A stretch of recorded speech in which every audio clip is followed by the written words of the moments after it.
Assalamu alaikum wa rahmatullah wa barakatuh, chers frères et sœurs en islam. Aujourd'hui, je vous invite à voyager avec moi dans les récits du passé, vers un moment clé qui a marqué le destin de l'humanité. Saviez-vous que la première trahison de Shaitan a changé à jamais le cours de l'histoire? Ce n'est pas simplement un récit ancien, mais une réalité qui continue de nous enseigner d'importantes leçons sur la vie, la foi et notre lutte constante contre les ruses du Shaitan. Imaginez un endroit parfait, le paradis, un lieu où règne la paix, la sérénité et l'abondance. Adam, alayhi salam, et Hawa, alayhi salam, y vivaient, comblés des bénédictions d'Allah, avec une seule règle à respecter, ne pas s'approcher d'un certain arbre. Mais c'est précisément dans cet environnement paradisiaque que Shaitan a commencé sa mission maléfique. Par sa jalousie et sa ruse, il a jeté le doute dans leur cœur, les menant à commettre une erreur qui a changé le cours de leur vie et de la nôtre. Allah dit dans le Coran, « Ô Adam, habite le paradis, toi et ton épouse, et mangez-en les fruits à votre guise. Mais n'approchez pas de cet arbre, sinon, vous seriez parmi les injustes. » Sourate Al-Araf, verset 19. Malgré cet avertissement clair, Shaitan a réussi à les tromper, prouvant ainsi à quel point ces ruses peuvent être subtiles et dangereuses. Dans cette vidéo, nous allons plonger dans les détails de cette trahison et en tirer des enseignements essentiels pour notre propre cheminement spirituel. Préparez-vous à découvrir l'un des récits les plus profonds et les plus instructifs du Coran. Restez avec nous jusqu'à la fin, car ce rappel pourrait transformer votre vision de la vie et de votre combat contre les tentations. Avant de continuer, n'oubliez pas de liker la vidéo et de vous abonner à notre chaîne pour nous soutenir. C'est parti! Shaitan, dont le véritable nom est Iblis, est une créature unique parmi les djinns. Contrairement aux anges, qui sont créés de lumière et ne désobéissent jamais à Allah, les djinns sont créés de feu sans fumée et possèdent le libre arbitre. Iblis, dans son état initial, était un adorateur fervent d'Allah, si pieux qu'il fut élevé au rang des anges dans les cieux. Mais son dévouement cachait un défaut fatal, l'orgueil. Ce défaut s'est révélé lors d'un moment décisif dans l'histoire de la création. Lorsqu'Allah a façonné Adam, alayhi salam, de ses propres mains et a insufflé en lui une âme, il a ordonné aux anges et à Iblis de se prosterner devant cette nouvelle création, en signe de respect et d'obéissance à Allah. Dans le Coran, Allah relate cet événement, et lorsque nous demandâmes aux anges de se prosterner devant Adam, ils se prosternèrent, excepté Iblis. Il refusa, s'enfla d'orgueil et devint ainsi du nombre des mécréants. Sourate Al-Baqarah, verset 34. Considérant Adam comme inférieur à lui, car créé d'argile et non de feu, Iblis s'est rebellé, croyant que son statut le plaçait au-dessus de l'ordre divin. Après sa désobéissance, Iblis fut banni du paradis. Mais dans son arrogance, il défia Allah et jura de s'opposer à l'humanité. Il dit, « Puisque tu m'as mis dans l'erreur, je m'assoirai pour eux sur ton droit chemin. Ensuite, je les assaillirai de devant, de derrière, de leur droite et de leur gauche, et tu n'en trouveras pas la plupart reconnaissants. » Sourate Al-Araf, versets 16 à 17. Ce serment marque le début de son hostilité envers les fils d'Adam, une guerre subtile et constante qu'il mène jusqu'à ce jour pour nous écarter de la voie d'Allah. C'est ainsi qu'Iblis est devenu Shaitan, un ennemi déclaré de l'humanité, animé par la jalousie, l'arrogance, et la haine envers ceux qu'il considère responsables de sa chute. Le paradis était un lieu de perfection, un endroit d'une beauté et d'une tranquillité inimaginables, où Adam, alayhi salam, et Hawa, alayha salam, jouissaient des bénédictions d'Allah dans une harmonie totale. Aucun souci, aucune douleur ne les assaillait, et chaque désir qu'ils pouvaient avoir était comblé. Cependant, dans cette sérénité absolue, Allah leur avait donné une seule interdiction, et Allah dit, « Ô Adam, habite le paradis, toi et ton épouse, et mangez-en les fruits à votre guise. Mais n'approchez pas de cet arbre, sinon, vous seriez parmi les injustes. » Sourate Al-Baqarah, verset 35. Cet arbre était interdit, non pas parce qu'il était mauvais en soi, mais parce qu'Allah en avait fait un test de leur obéissance. C'est dans ce cadre de perfection et d'obéissance qu'Iblis, ou Shaitan, a commencé à tordre la vérité. Il s'approcha d'Adam et Hawa, usant de ruses et de manipulations pour semer le doute dans leur cœur.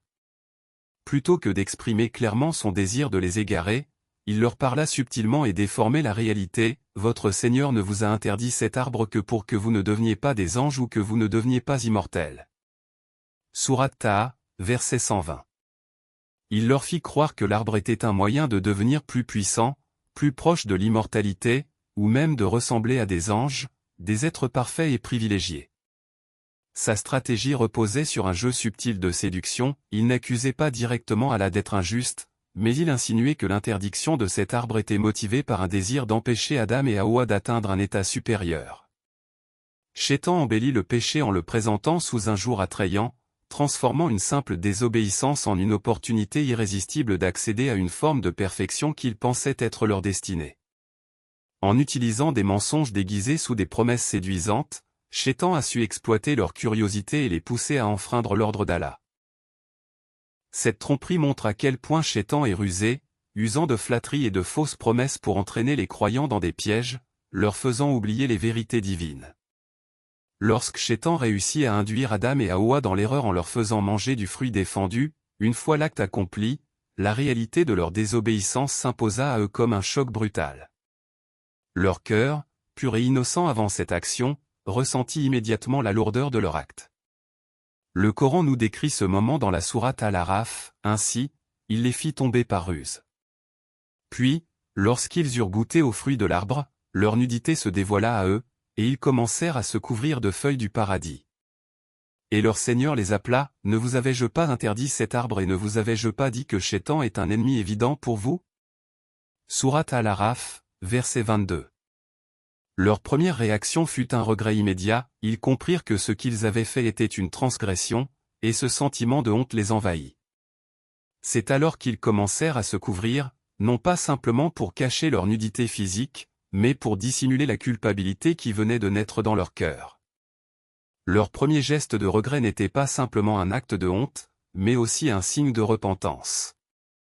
Adam et Hawa avaient pris conscience que leur acte de désobéissance n'était pas un simple oubli, mais une violation directe du commandement d'Allah. Dans la sourate Taha, Allah nous raconte que, face à cette prise de conscience, ils se sont immédiatement tournés vers lui dans un repentir sincère, « Ô notre Seigneur, nous avons fait du tort à nous-mêmes, et si tu ne nous pardonnes pas et ne nous fais pas miséricorde, nous serons certes parmi les perdants. » Sourate Taha, verset 121. Ce repentir sincère, cette demande de pardon, montre leur humilité et leur désir de se rapprocher à nouveau d'Allah après avoir commis l'erreur. Cependant, les conséquences de leur désobéissance ne se limitèrent pas à la culpabilité. Allah, dans sa sagesse, décréta qu'ils devaient quitter le paradis et être envoyés sur terre, « Descendez, vous tous, de là, en ennemis les uns des autres. Et pour vous, il y a sur terre un séjour et un plaisir pour un temps. » Sourate Al-Baqarah, verset 36.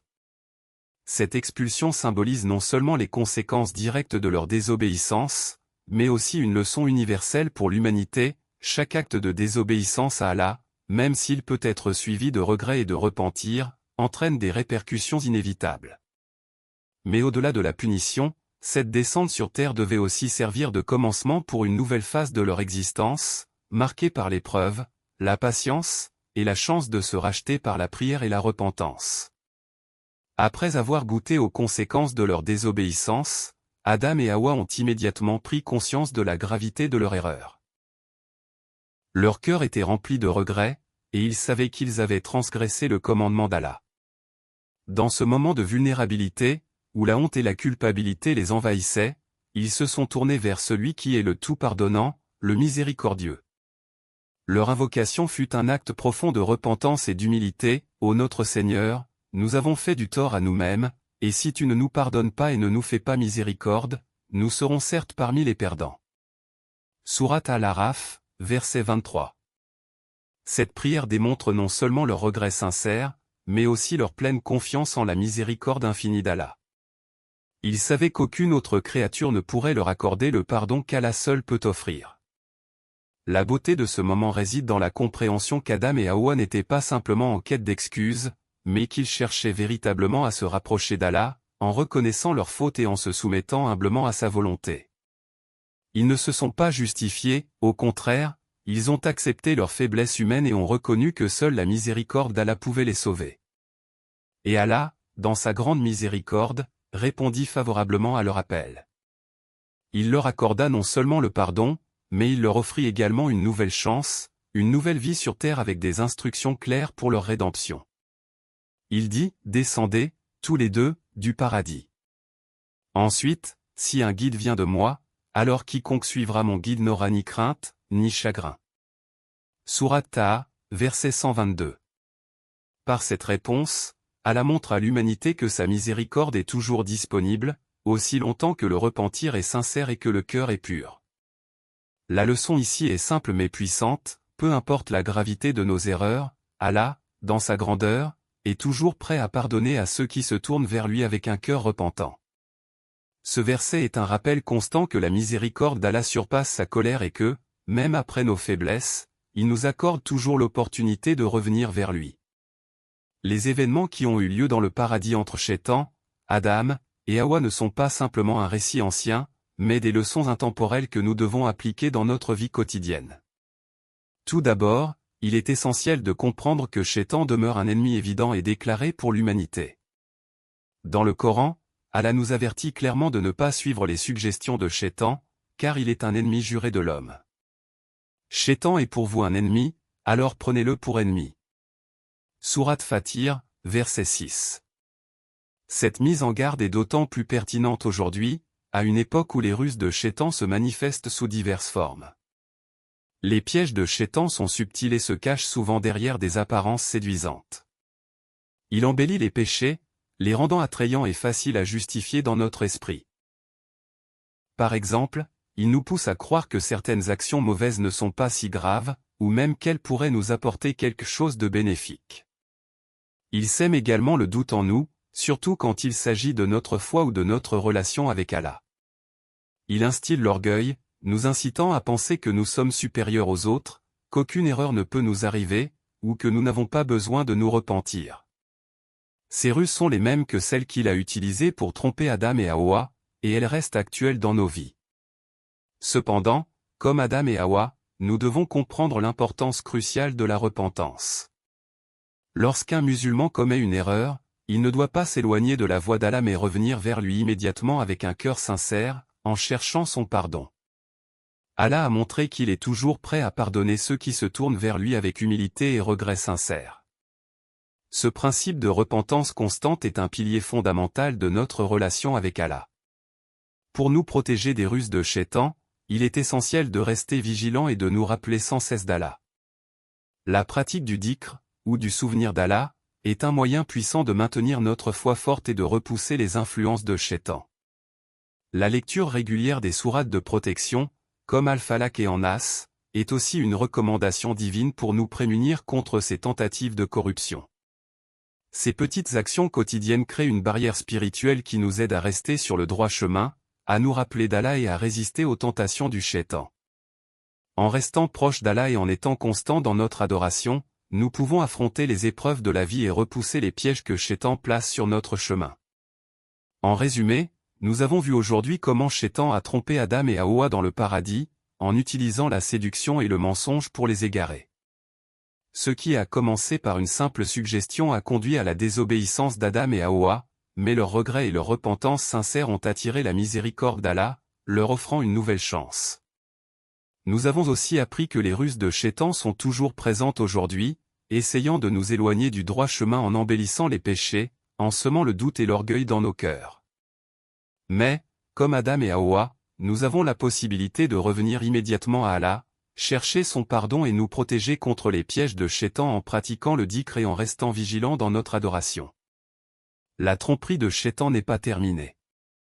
Il continue de chercher à nous égarer à chaque instant, mais avec la guidance d'Allah et une vigilance constante, nous pouvons rester fermes sur le droit chemin. Soyons prudents et gardons toujours à l'esprit que notre salut réside dans notre relation constante avec Allah, dans la sincérité de notre repentance et dans la protection qu'il nous accorde. Et voilà, c'est la fin de la vidéo. Merci pour votre soutien. Si ce rappel vous a été bénéfique, n'oubliez pas de liker la vidéo, de vous abonner à la chaîne Islam au Top, et de partager ce message avec vos proches. Ensemble, nous pouvons nous soutenir dans notre cheminement spirituel et renforcer notre foi en Allah. Que la paix et les bénédictions d'Allah soient sur vous tous.